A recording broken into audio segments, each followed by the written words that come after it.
Alwyn McGill from Caribbean Stars Soccer Review. How you assess the performance of your team with all the different scenarios that played within the game?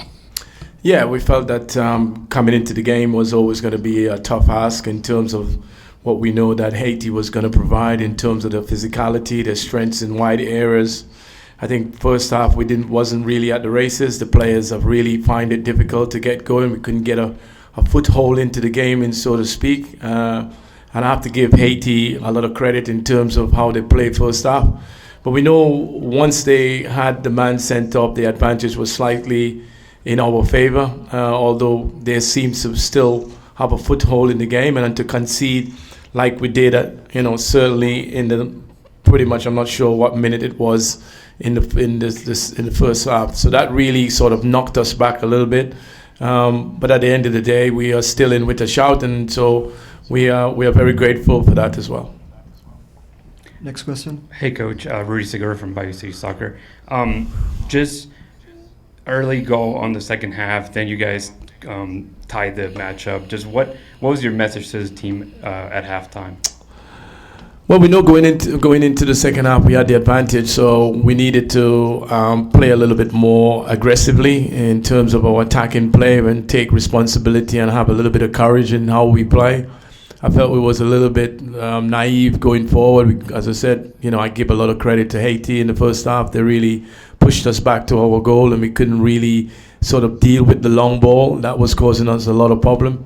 But once they got the man sent off, we felt like the advantage didn't swing in our favor. But then, of course, the concede is kind of knock you back a little bit. But I thought the reaction from my players towards the end, once we made the substitution with the captain of Molino and introduction of Real Gills and those guys, really, turned the game on its head for us in many respects. And as I said, even though we're a little bit fortunate with the penalty miss against us, we felt that we'd done enough to get at least a point from the game. It would have been a little bit harsh on our point if we hadn't come away with something, especially with the advantage in our favor in the second half. Yeah, go ahead.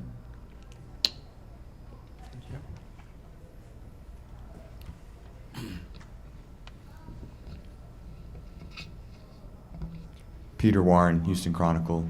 You mentioned those substitutes there. What did they provide that you weren't getting before they came on? Well, as I said, a little bit more creativity and really, forward thinking. I think sometimes we're a little bit naive. We work on a lot of, systems and playing, but ultimately the players have to go out and really play in a fashion that we know that they're capable of playing. We always encourage to play on the front foot.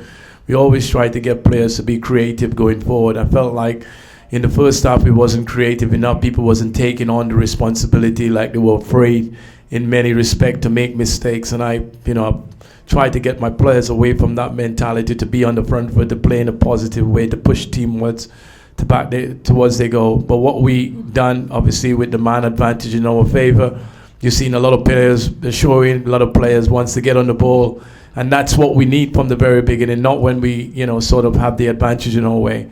But I have to defend my players in many respects because they are still in a learning process. I still think, I'm relatively new into the job. I'm not making an excuse for my players, but we have to grow up very quickly. We have to be a lot more physical. We got to be a little bit more demand. When you're playing at this level, it's a lot of physicality as well as a lot of, energy that you play. And so we need to bring that to the game a little bit more. I think we become a team who relatively easy to play against because we are, a footballing sort of team, but there is a physicality side of it that we need to be a little bit more aggressive. And that's something that we certainly talked about, and we're going to have to improve on that if we have a chance to take this, to advance out of this competition. Next question for Coach. Yeah, go ahead. Hi, Coach. This is Rofi with Concacaf. Despite being a man down, it seemed that only Spicer was the only aggressive attacker. Is that an issue you noticed, or maybe he just was the only one that felt confident enough? And even a man down, you guys almost conceded a penalty. Is that something you need to talk with the team? Is it an organization issue? Yeah, well, listen, we are still in a learning process. It's not something that these players are used to the demands of the game. Spicer, when you look at his record, he's not played back-to-back games like he have been playing.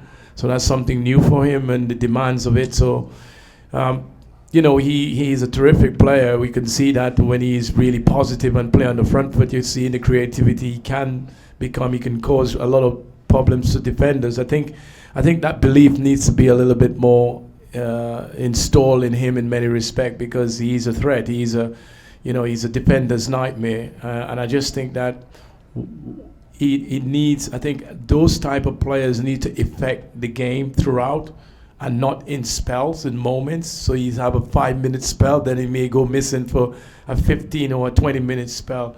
I think the learning curve, as any top player is being impact in the game.